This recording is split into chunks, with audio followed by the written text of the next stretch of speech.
bonet lama. Kita cuba apply glossy. Kita akan tengok efek dia apa yang akan jadi.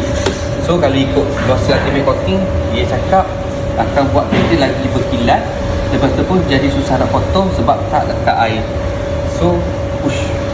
Jadilah. Beza lah. Jadi naik balik kali hitam tu. So bila kita dah apply macam ni, kita akan tunjuk result dia.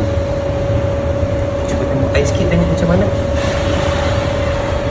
Nampak? Dia jadi daun keladi. Tak sama tau macam yang kita tak apply. Nampak? Lekat. Yang ni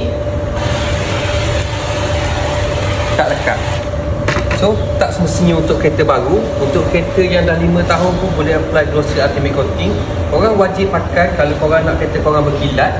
Lepas tu pun nak kereta korang terjaga daripada sinaran UV, supaya cat pada bodi kereta tu tak kusam. Yang mana berminat, korang boleh grab di beg kuning.